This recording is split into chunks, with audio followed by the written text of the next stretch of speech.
Abu Nawas tambah beban menteri hingga istana gempar. Suatu pagi di Baghdad, suasana pasar ramai seperti biasa. Para pedagang berteriak menawarkan barang dagangan, anak-anak berlarian membawa kurma, dan di antara keramaian itu, Abu Nawas duduk santai di bawah pohon kurma sambil memegang segelas teh. Tatapannya tenang, seperti orang yang tahu sesuatu yang tidak diketahui orang lain. Tiba-tiba datang seorang lelaki muda berpakaian rapi, tampak seperti pelajar dari madrasah terkenal. Dengan nada sedikit meremehkan, ia berkata lantang agar semua orang mendengar. "Wahai Abu Nawas, aku mendengar engkau dianggap orang paling cerdas di kota ini. Tapi aku tidak percaya sebelum aku sendiri mengujimu." Abu Nawas mengangkat alisnya sambil tersenyum tipis. "Silakan," katanya, "tapi jangan salahkan aku jika nanti pertanyaanmu kembali memukul dirimu sendiri." Kerumunan mulai berkumpul. Semua tahu, kalau Abu Nawas sudah bicara begitu, biasanya akan ada kejadian lucu, dan seseorang akan menyesal. Pemuda itu mulai berdebat, "Katakan kepadaku, Abu Nawas, jika Allah Maha Adil, mengapa ada orang miskin dan orang kaya? Bukankah keadilan berarti semua sama?" Abu Nawas tersenyum sambil meneguk tehnya.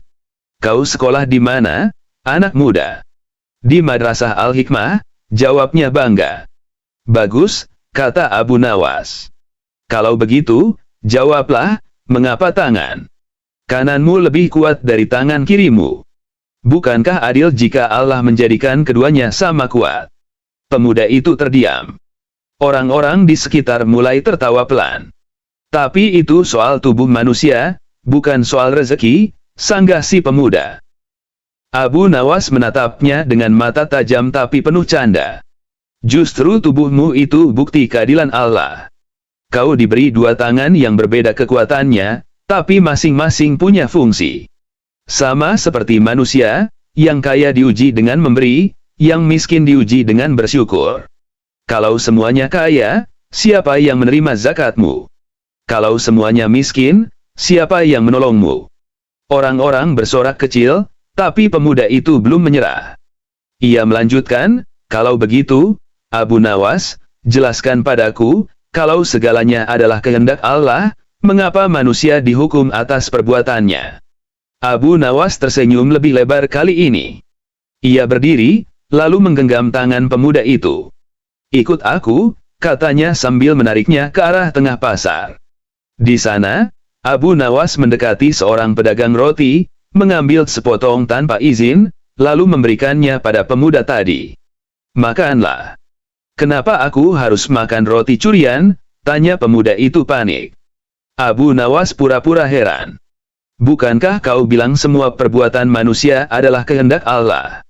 Berarti kau tak perlu takut makan roti itu. Bukankah Allah yang membuatku mencurinya?" Pemuda itu pucat. "Itu tidak sama, Abu Nawas." "Ah, sekarang kau bisa membedakan mana kehendak dan mana tanggung jawab?" tanya Abu Nawas sambil tersenyum nakal. Tawa meledak dari para penonton. Bahkan pedagang roti yang tadi diminta izin ikut tertawa sambil berkata, "Ambillah roti itu, Abu Nawas. Hari ini kau memberiku pelajaran yang lebih berharga dari uang." Abu Nawas lalu membayar roti itu dengan uang 3 kali lipat. "Aku tidak suka mengambil tanpa hak," katanya, "tapi kadang, kebenaran harus dibungkus dengan kelucuan agar mudah ditelan." Pemuda itu menunduk malu. "Kau benar, Abu Nawas. Aku berdebat untuk menunjukkan kepintaranku, tapi ternyata aku belum paham apa-apa." Abu Nawas menepuk bahunya. "Jangan malu. Orang pintar bukan yang tak pernah salah, tapi yang tahu kapan berhenti membelah kebodohannya." Orang-orang bertepuk tangan. Seorang kakek di kerumunan berseru, "Wahai Abu Nawas, kata-katamu seperti madu, manis tapi menyengat." Abu Nawas tersenyum sambil kembali duduk di bawah pohon. "Begitulah, kakek. Kadang kebenaran harus disajikan seperti teh panas, tak langsung diminum, tapi dihembus dulu, agar tidak membakar lidah." dan pasar Baghdad pun kembali ramai, sementara Abu Nawas menyeruput tehnya pelan-pelan, seolah tak terjadi apa-apa. Hanya satu lagi pagi biasa di mana kecerdasan mengalahkan kesombongan dengan tawa yang hangat dan makna yang dalam. Beberapa hari setelah kejadian di pasar, kabar tentang kecerdikan Abu Nawas menyebar ke seluruh Baghdad. Bahkan sampai ke telinga seorang kadhi, hakim besar, yang dikenal keras dan suka membungkam orang yang berbeda pendapat dengannya. Suatu sore, kadhi itu memanggil Abu Nawas ke majelisnya. Banyak orang hadir, karena mereka tahu, kalau kadhi dan Abu Nawas bertemu, pasti ada adu logika yang seru. "Wahai Abu Nawas," kata sang kadhi dengan nada tenang tapi menusuk, "aku dengar engkau sering menjawab pertanyaan agama dengan tawa dan perumpamaan. Bukankah itu bentuk merendahkan ilmu?" Abu Nawas tersenyum kecil. "Tergantung siapa yang mendengar, Tuan Kadhi. Bagi yang paham, tawa bisa menjadi pintu hikmah. Bagi yang sombong, hikmah pun bisa terdengar seperti lelucon."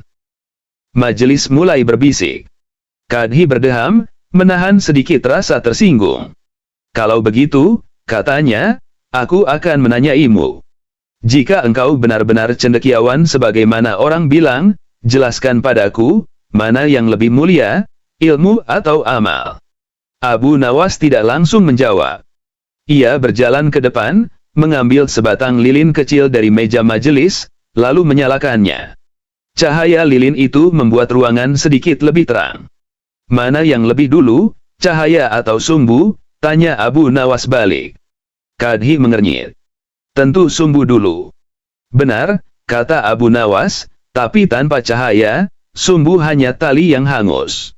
Begitu juga amal tanpa ilmu, mungkin tampak bekerja, tapi tak memberi terang." Orang-orang mulai mengangguk-angguk. Kadhi tersenyum tipis, tapi belum mau kalah. "Lalu kalau begitu," lanjutnya, "bukankah berarti orang yang berilmu tapi tak beramal lebih baik?" Abu Nawas menatapnya lembut, lalu mematikan lilin itu dengan tiupan pelan. "Tuan Kadhi, lilin yang tahu ia bisa menyala tapi memilih padam, sama saja dengan malam yang pura-pura jadi siang. Ilmu tanpa amal hanyalah api yang tak pernah menyalakan hati." Kadhi terdiam sesaat. Tapi ia masih ingin menguji. "Baik, Abu Nawas. Katakan padaku," ujarnya dengan suara agak tinggi, "kalau semua ilmu bersumber dari Allah, mengapa engkau sering menggunakan logika dan tamsil yang tidak tertulis dalam kitab?" Abu Nawas duduk, lalu mengambil secarik kertas dan menulis 2 kalimat, "Air itu suci. Air itu membersihkan." Ia menunjukkannya kepada Kadhi. "2 kalimat ini benar?" "Tentu," jawab Kadhi. "Kalau begitu, apakah air yang tergenang di tempat kotor tetap suci?" Kadhi ragu sejenak. "Tidak." Abu Nawas tersenyum. "Begitulah logika. Kitab mengajarkan air itu suci, tapi akal mengajarkan kapan ia tak lagi suci. Allah memberi kita wahyu untuk dipahami, bukan dihafal tanpa berpikir." Ruangan hening. Beberapa murid Kadhi mulai menunduk. Tapi Abu Nawas belum selesai. Ia menatap Kadhi dengan wajah bersahaja. "Tuan Kadhi, aku ini bukan siapa-siapa. Aku bukan ahli kitab, bukan juga orang suci. Tapi aku tahu satu hal, jika ilmu tak bisa turun ke hati manusia biasa, maka ia belum jadi cahaya, baru sekadar kata-kata di kertas." Tiba-tiba seorang murid Kadhi berdiri dan bertanya polos, "Tuan Abu Nawas, lalu bagaimana caranya agar ilmu menjadi cahaya?" Abu Nawas tersenyum dan menjawab pelan, "Gunakan untuk menolong orang yang tak tahu." Kadhi menatap Abu Nawas lama sekali, lalu berdiri dan berkata, "Kau mungkin tak punya gelar, Abu Nawas. Tapi kau punya hikmah yang tak diajarkan di madrasah manapun." Abu Nawas hanya menunduk dan berkata, "Karena aku belajar dari kehidupan, Tuan Kadhi. Di pasar, di jalan, bahkan di dalam kesalahan."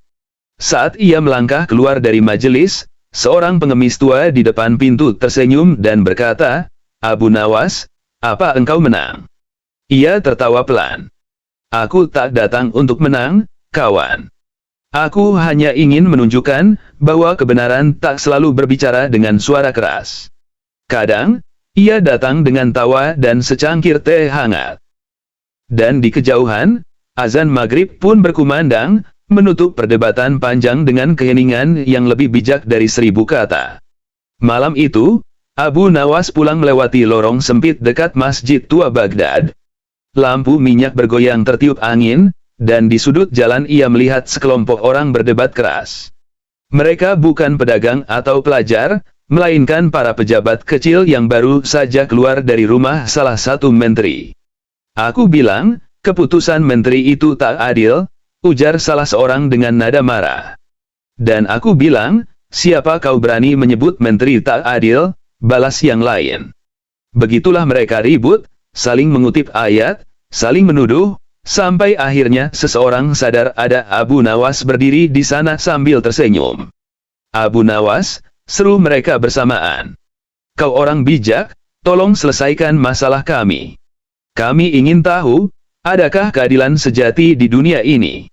Abu Nawas mengusap jenggotnya pelan. Pertanyaan bagus. Tapi jawabannya mahal. Mereka saling pandang. Berapa? 1 dirham saja, kata Abu Nawas santai. Mereka mengeluarkan uang dengan cepat, berharap mendapatkan nasihat yang mengguncang. Abu Nawas memasukkan dirham-dirham itu ke sakunya, lalu duduk di atas peti kayu dekat dinding. Dengarkan baik-baik, katanya, keadilan sejati hanya bisa terlihat oleh orang yang mau kehilangan sedikit kepentingannya. Mereka bingung.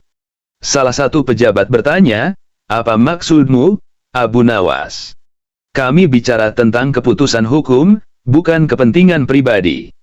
Abu Nawas tersenyum dan menatap mereka satu persatu. Kalian tahu kenapa kalian berdebat? Karena masing-masing ingin keadilannya sendiri. Bukan keadilan Allah. Yang satu ingin menang karena merasa benar, yang lain ingin menang karena merasa berkuasa. Padahal, keadilan sejati hanya lahir kalau ego berhenti bicara. Seseorang mencibir, kata-katamu indah, tapi tak ada gunanya di pengadilan. Abu Nawas mengangguk, benar. Karena pengadilan sering kali tempat orang mencari kemenangan, bukan kebenaran. Mereka terdiam. Tapi Abu Nawas belum selesai. Ia berdiri, menunjuk ke lampu minyak di atas mereka yang mulai redup. Lihat lampu itu, katanya. Ia adil pada semua orang. Memberi cahaya tanpa bertanya siapa pejabat, siapa pengemis. Tapi begitu salah satu dari kalian meniapnya, gelap datang untuk semua. Itulah keadilan yang paling sering dilupakan manusia, keadilan yang ikut padam saat keserakahan meniapnya. Suasana mendadak hening. Seseorang dari mereka berkata pelan, jadi maksudmu, keadilan bukan milik hukum, tapi milik hati. Abu Nawas tersenyum lebar. Akhirnya ada yang mendengar dengan telinga yang bersih. Ia lalu mengambil 1 dirham dari sakunya dan melemparkannya ke udara. Koin itu jatuh ke tanah dan menggelinding ke arah genangan air. Nah, lihat dirham itu. Ketika jatuh di air, ia tenggelam. Tapi bayangannya tetap terlihat di permukaan.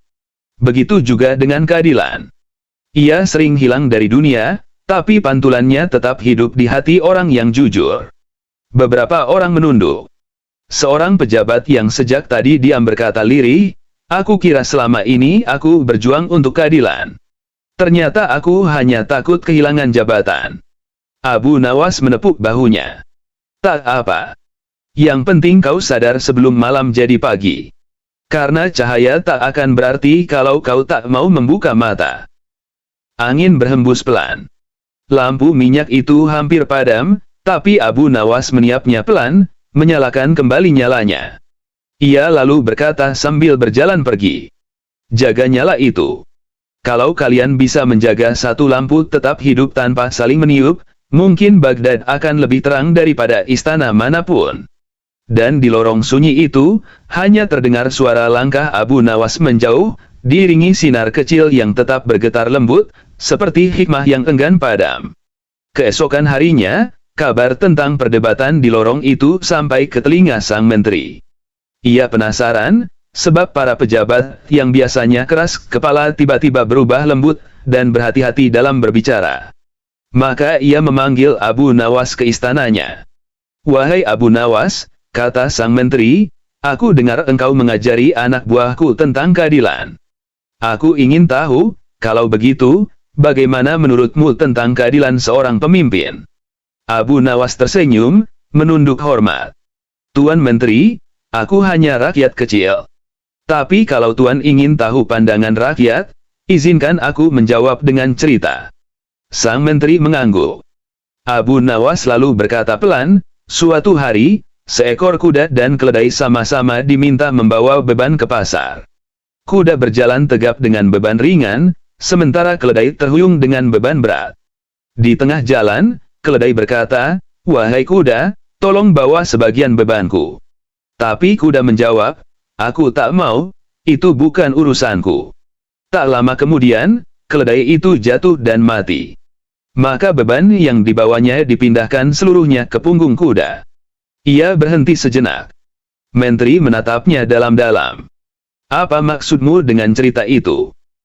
Abu Nawas menatap keluar jendela, melihat burung melintas di langit Baghdad. "Maksudku, Tuan Menteri, seorang pemimpin yang tidak peduli pada penderitaan rakyatnya akan berakhir menanggung beban yang lebih berat. Karena saat rakyat jatuh, negaranya ikut runtuh." Ruangan hening. Hanya suara langkah pengawal di luar pintu yang terdengar. Menteri menatap Abu Nawas lama sekali, lalu menghela napas. "Kau berbicara seolah tahu isi hatiku," katanya perlahan. Abu Nawas tersenyum. "Aku tak tahu isi hati siapapun, Tuan Menteri. Aku hanya tahu, orang besar biasanya tak mendengar keluhan kecil, sampai semuanya terlambat." Sang menteri bangkit dari kursinya, berjalan ke jendela, dan berkata, "Malam ini aku akan mengunjungi pasar tanpa pengawal. Aku ingin melihat apa yang rakyat rasakan." Abu Nawas menunduk. "Itulah keputusan yang adil, Tuan. Keadilan bukan soal siapa yang benar, tapi siapa yang berani mendengar." Ketika Abu Nawas hendak pergi, sang menteri memanggilnya lagi. "Abu Nawas, bagaimana kau bisa berbicara dengan tenang seperti itu, seolah tak takut salah di depan penguasa?" Abu Nawas berbalik sambil tersenyum. "Karena aku tak membela diriku, Tuan Menteri. Aku hanya membela kebenaran, dan kebenaran tak pernah butuh izin untuk bicara." Sang menteri terdiam, lalu tertawa kecil. "Kau benar-benar membuat orang sulit marah, Abu Nawas." Abu Nawas membalas dengan nada ringan, "Aku tak berniat membuat marah, Tuan. Aku hanya menyalakan lilin kecil di ruangan yang terlalu banyak cermin." Dan ketika ia melangkah keluar dari istana, matahari sore memantul di lantai marmer, membuat bayangan panjang tubuhnya menari di cahaya jingga. Di ujung halaman, seorang pengawal bertanya, "Abu Nawas, apa kau pikir menteri akan berubah?" Ia berhenti sejenak, menatap langit yang mulai memerah. "Orang bisa berubah," katanya lembut, "asalkan ia mau menatap bayangan dirinya sendiri sebelum matahari benar-benar tenggelam." Lalu ia berjalan pergi, perlahan, melewati gerbang istana yang besar, meninggalkan keheningan yang tak lagi sama, karena setiap orang di dalamnya mulai memikirkan arti keadilan yang sesungguhnya. Abu Nawas tambah beban menteri hingga istana gempar. Suatu pagi di Baghdad, suasana pasar ramai seperti biasa. Para pedagang berteriak menawarkan barang dagangan, anak-anak berlarian membawa kurma, dan di antara keramaian itu, Abu Nawas duduk santai di bawah pohon kurma sambil memegang segelas teh. Tatapannya tenang, seperti orang yang tahu sesuatu yang tidak diketahui orang lain. Tiba-tiba datang seorang lelaki muda berpakaian rapi, tampak seperti pelajar dari madrasah terkenal. Dengan nada sedikit meremehkan, ia berkata lantang agar semua orang mendengar. "Wahai Abu Nawas, aku mendengar engkau dianggap orang paling cerdas di kota ini. Tapi aku tidak percaya sebelum aku sendiri mengujimu." Abu Nawas mengangkat alisnya sambil tersenyum tipis. "Silakan," katanya, "tapi jangan salahkan aku jika nanti pertanyaanmu kembali memukul dirimu sendiri." Kerumunan mulai berkumpul. Semua tahu, kalau Abu Nawas sudah bicara begitu, biasanya akan ada kejadian lucu, dan seseorang akan menyesal. Pemuda itu mulai berdebat, katakan kepadaku, Abu Nawas. Jika Allah Maha Adil, mengapa ada orang miskin dan orang kaya? Bukankah keadilan berarti semua sama? Abu Nawas tersenyum sambil meneguk tehnya. Kau sekolah di mana, anak muda? Di Madrasah Al-Hikmah, jawabnya bangga. Bagus, kata Abu Nawas. Kalau begitu, jawablah, mengapa tangan kananmu lebih kuat dari tangan kirimu? Bukankah adil jika Allah menjadikan keduanya sama kuat? Pemuda itu terdiam. Orang-orang di sekitar mulai tertawa pelan. Tapi itu soal tubuh manusia, bukan soal rezeki, sanggah si pemuda. Abu Nawas menatapnya dengan mata tajam tapi penuh canda. Justru tubuhmu itu bukti keadilan Allah. Kau diberi dua tangan yang berbeda kekuatannya, tapi masing-masing punya fungsi. Sama seperti manusia, yang kaya diuji dengan memberi, yang miskin diuji dengan bersyukur. Kalau semuanya kaya, siapa yang menerima zakatmu? Kalau semuanya miskin, siapa yang menolongmu? Orang-orang bersorak kecil, tapi pemuda itu belum menyerah. Ia melanjutkan, kalau begitu, Abu Nawas, jelaskan padaku, kalau segalanya adalah kehendak Allah, mengapa manusia dihukum atas perbuatannya? Abu Nawas tersenyum lebih lebar kali ini. Ia berdiri, lalu menggenggam tangan pemuda itu. Ikut aku, katanya sambil menariknya ke arah tengah pasar. Di sana, Abu Nawas mendekati seorang pedagang roti, mengambil sepotong tanpa izin, lalu memberikannya pada pemuda tadi. Makanlah. Kenapa aku harus makan roti curian? Tanya pemuda itu panik. Abu Nawas pura-pura heran. Bukankah kau bilang semua perbuatan manusia adalah kehendak Allah? Berarti kau tak perlu takut makan roti itu. Bukankah Allah yang membuatku mencurinya? Pemuda itu pucat. Itu tidak sama, Abu Nawas. Sekarang kau bisa membedakan mana kehendak dan mana tanggung jawab? Tanya Abu Nawas sambil tersenyum nakal. Tawa meledak dari para penonton. Bahkan pedagang roti yang tadi diminta izin ikut tertawa sambil berkata, ambillah roti itu, Abu Nawas. Hari ini kau memberiku pelajaran yang lebih berharga dari uang. Abu Nawas lalu membayar roti itu dengan uang 3 kali lipat. Aku tidak suka mengambil tanpa hak, katanya, tapi kadang, kebenaran harus dibungkus dengan kelucuan agar mudah ditelan. Pemuda itu menunduk malu. Kau benar, Abu Nawas. Aku berdebat untuk menunjukkan kepintaranku, tapi ternyata aku belum paham apa-apa. Abu Nawas menepuk bahunya. Jangan malu.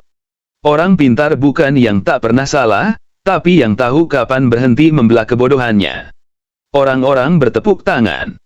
Seorang kakek di kerumunan berseru, wahai Abu Nawas, kata-katamu seperti madu, manis tapi menyengat. Abu Nawas tersenyum sambil kembali duduk di bawah pohon. Begitulah, kakek. Kadang kebenaran harus disajikan seperti teh panas, tak langsung diminum, tapi dihembus dulu, agar tidak membakar lidah. Dan pasar Baghdad pun kembali ramai, sementara Abu Nawas menyeruput tehnya pelan-pelan, seolah tak terjadi apa-apa, hanya satu lagi pagi biasa di mana kecerdasan mengalahkan kesombongan dengan tawa yang hangat dan makna yang dalam. Beberapa hari setelah kejadian di pasar, kabar tentang kecerdikan Abu Nawas menyebar ke seluruh Baghdad. Bahkan sampai ke telinga seorang kadhi, hakim besar, yang dikenal keras dan suka membungkam orang yang berbeda pendapat dengannya. Suatu sore, kadhi itu memanggil Abu Nawas ke majelisnya. Banyak orang hadir, karena mereka tahu, kalau kadhi dan Abu Nawas bertemu, pasti ada adu logika yang seru. Wahai Abu Nawas, kata sang kadhi dengan nada tenang tapi menusuk, aku dengar engkau sering menjawab pertanyaan agama dengan tawa dan perumpamaan. Bukankah itu bentuk merendahkan ilmu? Abu Nawas tersenyum kecil. Tergantung siapa yang mendengar, Tuan Kadhi. Bagi yang paham, tawa bisa menjadi pintu hikmah. Bagi yang sombong, hikmah pun bisa terdengar seperti lelucon. Majelis mulai berbisik. Kadhi berdeham, menahan sedikit rasa tersinggung. Kalau begitu, katanya, aku akan menanyaimu. Jika engkau benar-benar cendekiawan sebagaimana orang bilang, jelaskan padaku, mana yang lebih mulia, ilmu atau amal? Abu Nawas tidak langsung menjawab. Ia berjalan ke depan, mengambil sebatang lilin kecil dari meja majelis, lalu menyalakannya. Cahaya lilin itu membuat ruangan sedikit lebih terang. Mana yang lebih dulu, cahaya atau sumbu? Tanya Abu Nawas balik. Kadhi mengernyit. Tentu sumbu dulu. Benar, kata Abu Nawas, tapi tanpa cahaya, sumbu hanya tali yang hangus. Begitu juga amal tanpa ilmu, mungkin tampak bekerja, tapi tak memberi terang. Orang-orang mulai mengangguk-angguk. Kadhi tersenyum tipis, tapi belum mau kalah. Lalu kalau begitu, lanjutnya, bukankah berarti orang yang berilmu tapi tak beramal lebih baik? Abu Nawas menatapnya lembut, lalu mematikan lilin itu dengan tiupan pelan. Tuan Kadhi, lilin yang tahu ia bisa menyala tapi memilih padam, sama saja dengan malam yang pura-pura jadi siang. Ilmu tanpa amal hanyalah api yang tak pernah menyalakan hati. Kadhi terdiam sesaat. Tapi ia masih ingin menguji. Baik, Abu Nawas. Katakan padaku, ujarnya dengan suara agak tinggi, kalau semua ilmu bersumber dari Allah, mengapa engkau sering menggunakan logika dan tamsil yang tidak tertulis dalam kitab? Abu Nawas duduk, lalu mengambil secarik kertas dan menulis 2 kalimat, air itu suci. Air itu membersihkan. Ia menunjukkannya kepada Kadhi. 2 kalimat ini benar. Tentu, jawab Kadhi. Kalau begitu, apakah air yang tergenang di tempat kotor tetap suci? Kadhi ragu sejenak. Tidak. Abu Nawas tersenyum. Begitulah logika. Kitab mengajarkan air itu suci, tapi akal mengajarkan kapan ia tak lagi suci. Allah memberi kita wahyu untuk dipahami, bukan dihafal tanpa berpikir. Ruangan hening. Beberapa murid Kadhi mulai menunduk. Tapi Abu Nawas belum selesai. Ia menatap Kadhi dengan wajah bersahaja. Tuan Kadhi, aku ini bukan siapa-siapa. Aku bukan ahli kitab, bukan juga orang suci. Tapi aku tahu satu hal, jika ilmu tak bisa turun ke hati manusia biasa, maka ia belum jadi cahaya, baru sekadar kata-kata di kertas. Tiba-tiba seorang murid Kadhi berdiri dan bertanya polos, Tuan Abu Nawas, lalu bagaimana caranya agar ilmu menjadi cahaya? Abu Nawas tersenyum dan menjawab pelan, gunakan untuk menolong orang yang tak tahu. Kadhi menatap Abu Nawas lama sekali, lalu berdiri dan berkata, kau mungkin tak punya gelar, Abu Nawas. Tapi kau punya hikmah yang tak diajarkan di madrasah manapun. Abu Nawas hanya menunduk dan berkata, karena aku belajar dari kehidupan, Tuan Kadhi. Di pasar, di jalan, bahkan di dalam kesalahan. Saat ia melangkah keluar dari majelis, seorang pengemis tua di depan pintu tersenyum dan berkata, Abu Nawas, apa engkau menang? Ia tertawa pelan. Aku tak datang untuk menang, kawan. Aku hanya ingin menunjukkan bahwa kebenaran tak selalu berbicara dengan suara keras. Kadang, ia datang dengan tawa dan secangkir teh hangat. Dan di kejauhan, azan maghrib pun berkumandang, menutup perdebatan panjang dengan keheningan yang lebih bijak dari 1000 kata. Malam itu, Abu Nawas pulang melewati lorong sempit dekat Masjid Tua Baghdad. Lampu minyak bergoyang tertiup angin, dan di sudut jalan ia melihat sekelompok orang berdebat keras.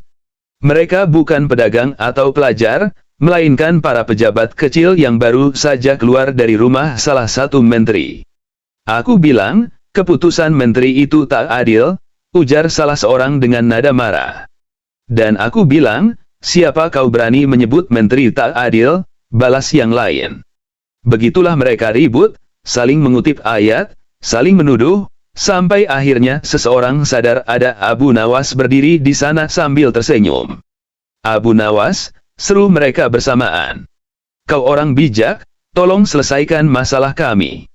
Kami ingin tahu, adakah keadilan sejati di dunia ini? Abu Nawas mengusap jenggotnya pelan. Pertanyaan bagus. Tapi jawabannya mahal. Mereka saling pandang. Berapa? 1 dirham saja, kata Abu Nawas santai. Mereka mengeluarkan uang dengan cepat, berharap mendapatkan nasihat yang mengguncang. Abu Nawas memasukkan dirham-dirham itu ke sakunya, lalu duduk di atas peti kayu dekat dinding. Dengarkan baik-baik, katanya, keadilan sejati hanya bisa terlihat oleh orang yang mau kehilangan sedikit kepentingannya. Mereka bingung. Salah satu pejabat bertanya, apa maksudmu, Abu Nawas? Kami bicara tentang keputusan hukum, bukan kepentingan pribadi. Abu Nawas tersenyum dan menatap mereka satu persatu. Kalian tahu kenapa kalian berdebat? Karena masing-masing ingin keadilannya sendiri. Bukan keadilan Allah. Yang satu ingin menang karena merasa benar, yang lain ingin menang karena merasa berkuasa. Padahal, keadilan sejati hanya lahir kalau ego berhenti bicara. Seseorang mencibir, kata-katamu indah, tapi tak ada gunanya di pengadilan. Abu Nawas mengangguk, benar. Karena pengadilan sering kali tempat orang mencari kemenangan, bukan kebenaran. Mereka terdiam. Tapi Abu Nawas belum selesai. Ia berdiri, menunjuk ke lampu minyak di atas mereka yang mulai redup. Lihat lampu itu, katanya. Ia adil pada semua orang. Memberi cahaya tanpa bertanya siapa pejabat, siapa pengemis. Tapi begitu salah satu dari kalian meniupnya, gelap datang untuk semua. Itulah keadilan yang paling sering dilupakan manusia, keadilan yang ikut padam saat keserakahan meniupnya. Suasana mendadak hening. Seseorang dari mereka berkata pelan, jadi maksudmu, keadilan bukan milik hukum, tapi milik hati. Abu Nawas tersenyum lebar. Akhirnya ada yang mendengar dengan telinga yang bersih. Ia lalu mengambil 1 dirham dari sakunya dan melemparkannya ke udara. Koin itu jatuh ke tanah dan menggelinding ke arah genangan air. Nah, lihat dirham itu. Ketika jatuh di air, ia tenggelam. Tapi bayangannya tetap terlihat di permukaan. Begitu juga dengan keadilan. Ia sering hilang dari dunia, tapi pantulannya tetap hidup di hati orang yang jujur. Beberapa orang menunduk. Seorang pejabat yang sejak tadi diam berkata lirih, aku kira selama ini aku berjuang untuk keadilan. Ternyata aku hanya takut kehilangan jabatan. Abu Nawas menepuk bahunya. Tak apa. Yang penting kau sadar sebelum malam jadi pagi. Karena cahaya tak akan berarti kalau kau tak mau membuka mata. Angin berhembus pelan. Lampu minyak itu hampir padam, tapi Abu Nawas meniupnya pelan, menyalakan kembali nyalanya. Ia lalu berkata sambil berjalan pergi. Jaga nyala itu. Kalau kalian bisa menjaga satu lampu tetap hidup tanpa saling meniup, mungkin Baghdad akan lebih terang daripada istana manapun. Dan di lorong sunyi itu, hanya terdengar suara langkah Abu Nawas menjauh, diiringi sinar kecil yang tetap bergetar lembut, seperti hikmah yang enggan padam. Keesokan harinya, kabar tentang perdebatan di lorong itu sampai ke telinga sang menteri. Ia penasaran, sebab para pejabat yang biasanya keras kepala tiba-tiba berubah lembut, dan berhati-hati dalam berbicara. Maka ia memanggil Abu Nawas ke istananya.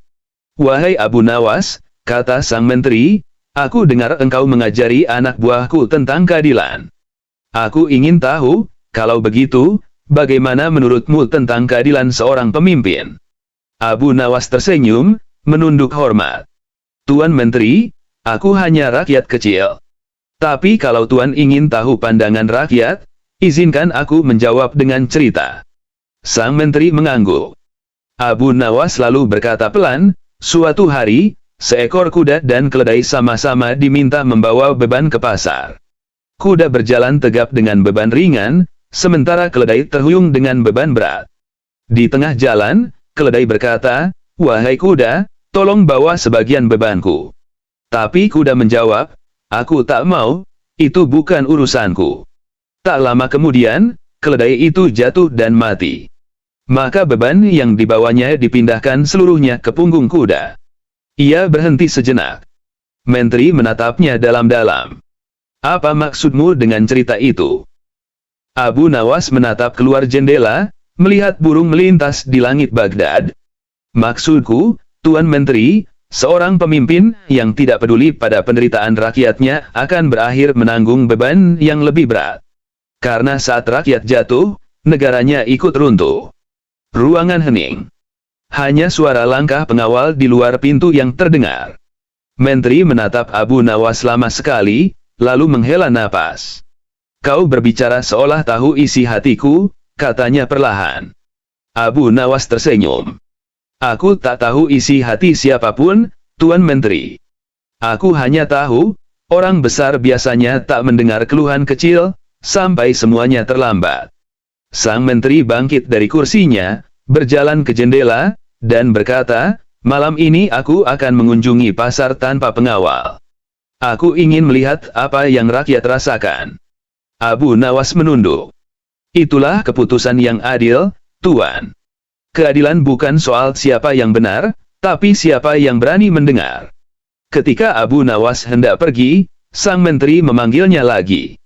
Abu Nawas, bagaimana kau bisa berbicara dengan tenang seperti itu, seolah tak takut salah di depan penguasa? Abu Nawas berbalik sambil tersenyum. Karena aku tak membela diriku, Tuan Menteri. Aku hanya membela kebenaran, dan kebenaran tak pernah butuh izin untuk bicara. Sang menteri terdiam, lalu tertawa kecil. Kau benar-benar membuat orang sulit marah, Abu Nawas. Abu Nawas membalas dengan nada ringan, aku tak berniat membuat marah, Tuan. Aku hanya menyalakan lilin kecil di ruangan yang terlalu banyak cermin. Dan ketika ia melangkah keluar dari istana, matahari sore memantul di lantai marmer, membuat bayangan panjang tubuhnya menari di cahaya jingga. Di ujung halaman, seorang pengawal bertanya, Abu Nawas, apa kau pikir menteri akan berubah? Ia berhenti sejenak, menatap langit yang mulai memerah. Orang bisa berubah, katanya lembut, asalkan ia mau menatap bayangan dirinya sendiri sebelum matahari benar-benar tenggelam. Lalu ia berjalan pergi, perlahan, melewati gerbang istana yang besar, meninggalkan keheningan yang tak lagi sama, karena setiap orang di dalamnya mulai memikirkan arti keadilan yang sesungguhnya. Abu Nawas tambah beban menteri hingga istana gempar. Suatu pagi di Baghdad, suasana pasar ramai seperti biasa. Para pedagang berteriak menawarkan barang dagangan, anak-anak berlarian membawa kurma, dan di antara keramaian itu, Abu Nawas duduk santai di bawah pohon kurma sambil memegang segelas teh. Tatapannya tenang, seperti orang yang tahu sesuatu yang tidak diketahui orang lain. Tiba-tiba datang seorang lelaki muda berpakaian rapi, tampak seperti pelajar dari madrasah terkenal. Dengan nada sedikit meremehkan, ia berkata lantang agar semua orang mendengar. Wahai Abu Nawas, aku mendengar engkau dianggap orang paling cerdas di kota ini. Tapi aku tidak percaya sebelum aku sendiri mengujimu. Abu Nawas mengangkat alisnya sambil tersenyum tipis. Silakan, katanya, tapi jangan salahkan aku jika nanti pertanyaanmu kembali memukul dirimu sendiri. Kerumunan mulai berkumpul. Semua tahu, kalau Abu Nawas sudah bicara begitu, biasanya akan ada kejadian lucu, dan seseorang akan menyesal. Pemuda itu mulai berdebat, katakan kepadaku, Abu Nawas. Jika Allah Maha Adil, mengapa ada orang miskin dan orang kaya? Bukankah keadilan berarti semua sama? Abu Nawas tersenyum sambil meneguk tehnya.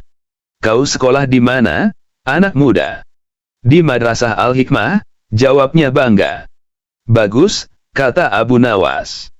Kalau begitu, jawablah, mengapa tangan kananmu lebih kuat dari tangan kirimu? Bukankah adil jika Allah menjadikan keduanya sama kuat? Pemuda itu terdiam. Orang-orang di sekitar mulai tertawa pelan. Tapi itu soal tubuh manusia, bukan soal rezeki, sanggah si pemuda. Abu Nawas menatapnya dengan mata tajam tapi penuh canda. Justru tubuhmu itu bukti keadilan Allah. Kau diberi dua tangan yang berbeda kekuatannya, tapi masing-masing punya fungsi. Sama seperti manusia, yang kaya diuji dengan memberi, yang miskin diuji dengan bersyukur. Kalau semuanya kaya, siapa yang menerima zakatmu? Kalau semuanya miskin, siapa yang menolongmu? Orang-orang bersorak kecil, tapi pemuda itu belum menyerah.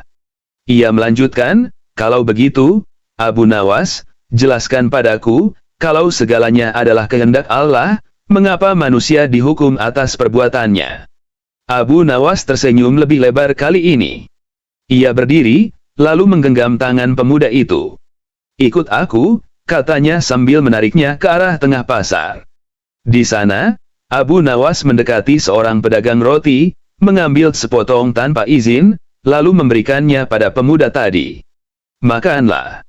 "Kenapa aku harus makan roti curian?" tanya pemuda itu panik. Abu Nawas pura-pura heran. "Bukankah kau bilang semua perbuatan manusia adalah kehendak Allah? Berarti kau tak perlu takut makan roti itu. Bukankah Allah yang membuatku mencurinya?" Pemuda itu pucat. "Itu tidak sama, Abu Nawas."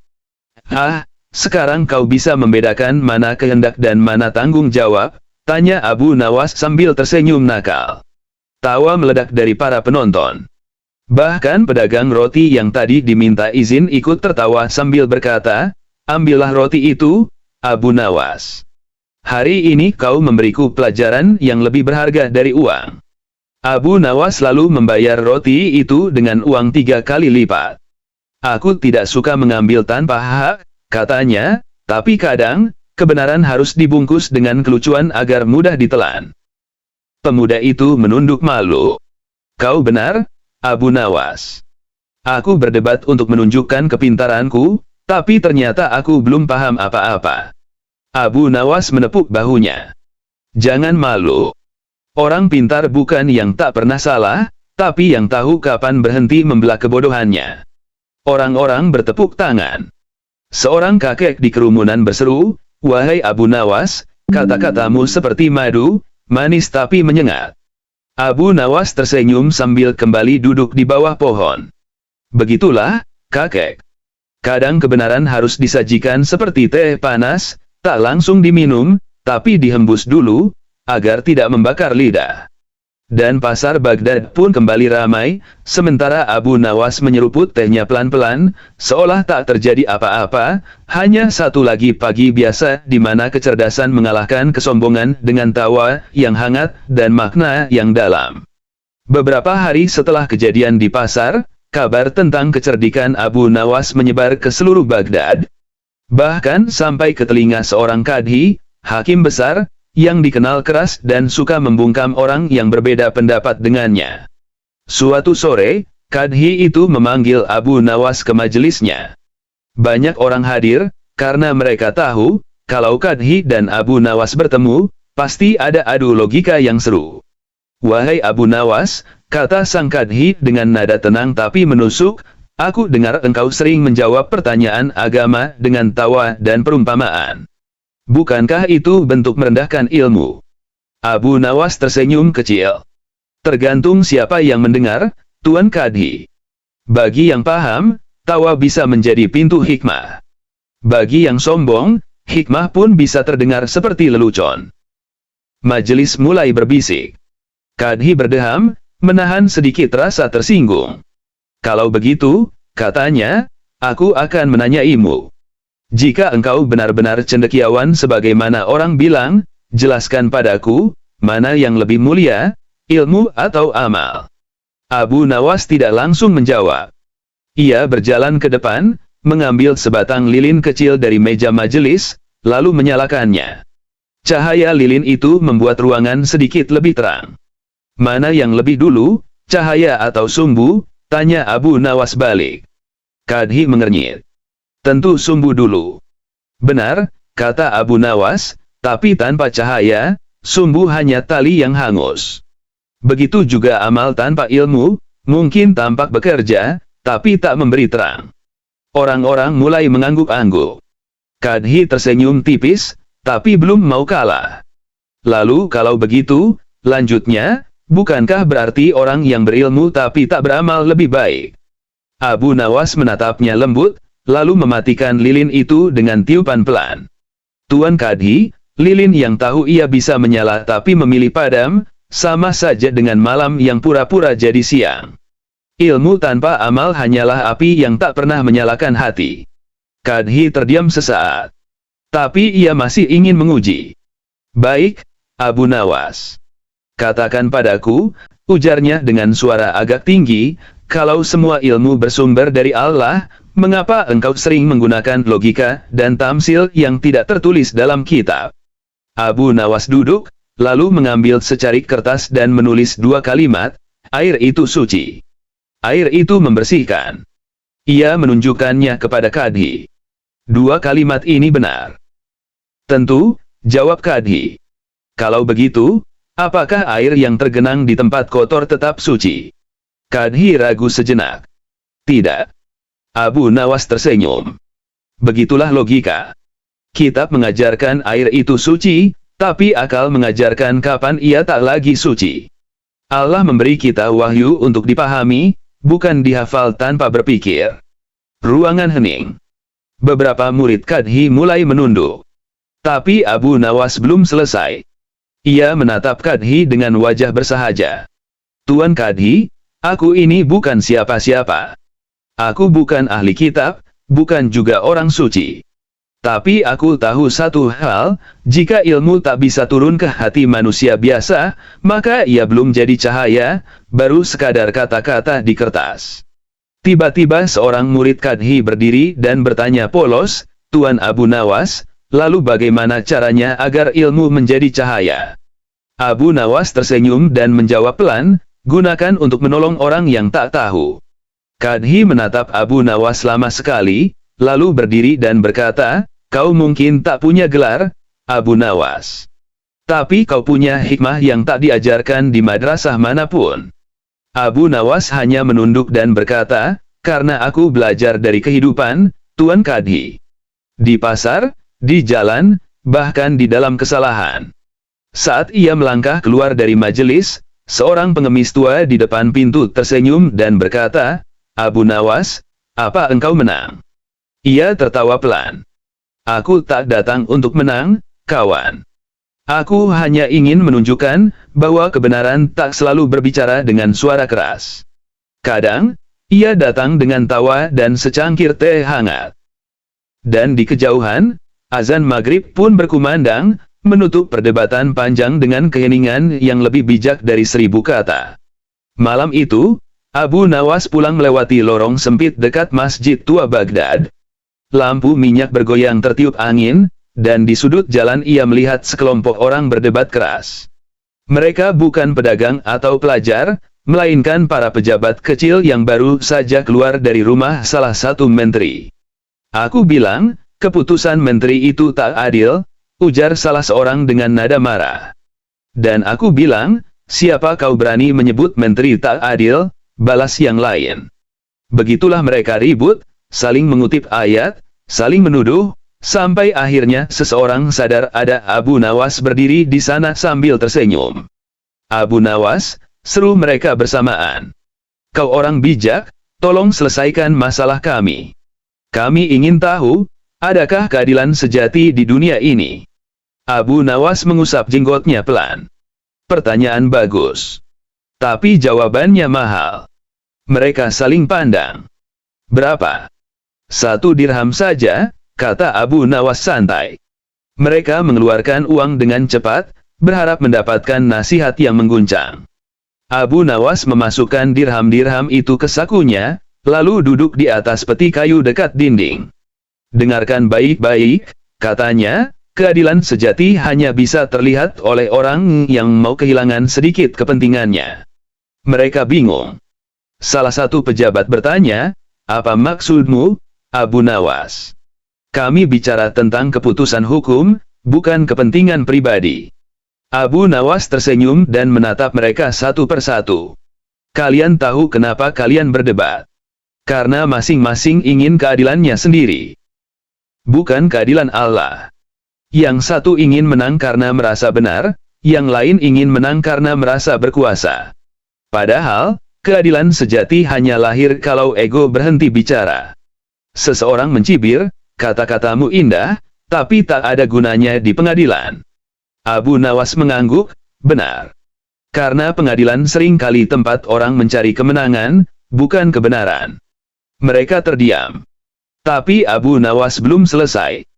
Ia berdiri, menunjuk ke lampu minyak di atas mereka yang mulai redup. Lihat lampu itu, katanya. Ia adil pada semua orang. Memberi cahaya tanpa bertanya siapa pejabat, siapa pengemis. Tapi begitu salah satu dari kalian meniapnya, gelap datang untuk semua. Itulah keadilan yang paling sering dilupakan manusia, keadilan yang ikut padam saat keserakahan meniapnya. Suasana mendadak hening. Seseorang dari mereka berkata pelan, jadi maksudmu, keadilan bukan milik hukum, tapi milik hati. Abu Nawas tersenyum lebar. Akhirnya ada yang mendengar dengan telinga yang bersih. Ia lalu mengambil 1 dirham dari sakunya dan melemparkannya ke udara. Koin itu jatuh ke tanah dan menggelinding ke arah genangan air. Nah, lihat dirham itu. Ketika jatuh di air, ia tenggelam. Tapi bayangannya tetap terlihat di permukaan. Begitu juga dengan keadilan. Ia sering hilang dari dunia, tapi pantulannya tetap hidup di hati orang yang jujur. Beberapa orang menunduk. Seorang pejabat yang sejak tadi diam berkata lirih, aku kira selama ini aku berjuang untuk keadilan. Ternyata aku hanya takut kehilangan jabatan. Abu Nawas menepuk bahunya. Tak apa. Yang penting kau sadar sebelum malam jadi pagi. Karena cahaya tak akan berarti kalau kau tak mau membuka mata. Angin berhembus pelan. Lampu minyak itu hampir padam, tapi Abu Nawas meniupnya pelan, menyalakan kembali nyalanya. Ia lalu berkata sambil berjalan pergi. Jaga nyala itu. Kalau kalian bisa menjaga satu lampu tetap hidup tanpa saling meniup, mungkin Baghdad akan lebih terang daripada istana manapun. Dan di lorong sunyi itu, hanya terdengar suara langkah Abu Nawas menjauh, diiringi sinar kecil yang tetap bergetar lembut, seperti hikmah yang enggan padam. Keesokan harinya, kabar tentang perdebatan di lorong itu sampai ke telinga sang menteri. Ia penasaran, sebab para pejabat yang biasanya keras kepala tiba-tiba berubah lembut dan berhati-hati dalam berbicara. Maka ia memanggil Abu Nawas ke istananya. Wahai Abu Nawas, kata sang menteri, aku dengar engkau mengajari anak buahku tentang keadilan. Aku ingin tahu, kalau begitu, bagaimana menurutmu tentang keadilan seorang pemimpin? Abu Nawas tersenyum, menunduk hormat. Tuan Menteri, aku hanya rakyat kecil. Tapi kalau Tuan ingin tahu pandangan rakyat, izinkan aku menjawab dengan cerita. Sang Menteri mengangguk. Abu Nawas lalu berkata pelan, suatu hari, seekor kuda dan keledai sama-sama diminta membawa beban ke pasar. Kuda berjalan tegap dengan beban ringan, sementara keledai terhuyung dengan beban berat. Di tengah jalan, keledai berkata, wahai kuda, tolong bawa sebagian bebanku. Tapi kuda menjawab, aku tak mau, itu bukan urusanku. Tak lama kemudian, keledai itu jatuh dan mati. Maka beban yang dibawanya dipindahkan seluruhnya ke punggung kuda. Ia berhenti sejenak. Menteri menatapnya dalam-dalam. Apa maksudmu dengan cerita itu? Abu Nawas menatap keluar jendela, melihat burung melintas di langit Baghdad. Maksudku, Tuan Menteri, seorang pemimpin yang tidak peduli pada penderitaan rakyatnya akan berakhir menanggung beban yang lebih berat. Karena saat rakyat jatuh, negaranya ikut runtuh. Ruangan hening. Hanya suara langkah pengawal di luar pintu yang terdengar. Menteri menatap Abu Nawas lama sekali, lalu menghela napas. Kau berbicara seolah tahu isi hatiku, katanya perlahan. Abu Nawas tersenyum. Aku tak tahu isi hati siapapun, Tuan Menteri. Aku hanya tahu, orang besar biasanya tak mendengar keluhan kecil, sampai semuanya terlambat. Sang Menteri bangkit dari kursinya, berjalan ke jendela, dan berkata, malam ini aku akan mengunjungi pasar tanpa pengawal. Aku ingin melihat apa yang rakyat rasakan. Abu Nawas menunduk. Itulah keputusan yang adil, Tuan. Keadilan bukan soal siapa yang benar, tapi siapa yang berani mendengar. Ketika Abu Nawas hendak pergi, sang menteri memanggilnya lagi. Abu Nawas, bagaimana kau bisa berbicara dengan tenang seperti itu, seolah tak takut salah di depan penguasa? Abu Nawas berbalik sambil tersenyum. Karena aku tak membela diriku, Tuan Menteri. Aku hanya membela kebenaran, dan kebenaran tak pernah butuh izin untuk bicara. Sang menteri terdiam, lalu tertawa kecil. Kau benar-benar membuat orang sulit marah, Abu Nawas. Abu Nawas membalas dengan nada ringan, aku tak berniat membuat marah, Tuan. Aku hanya menyalakan lilin kecil di ruangan yang terlalu banyak cermin. Dan ketika ia melangkah keluar dari istana, matahari sore memantul di lantai marmer, membuat bayangan panjang tubuhnya menari di cahaya jingga. Di ujung halaman, seorang pengawal bertanya, Abu Nawas, apa kau pikir menteri akan berubah? Ia berhenti sejenak, menatap langit yang mulai memerah. Orang bisa berubah, katanya lembut, asalkan ia mau menatap bayangan dirinya sendiri sebelum matahari benar-benar tenggelam. Lalu ia berjalan pergi, perlahan, melewati gerbang istana yang besar, meninggalkan keheningan yang tak lagi sama, karena setiap orang di dalamnya mulai memikirkan arti keadilan yang sesungguhnya.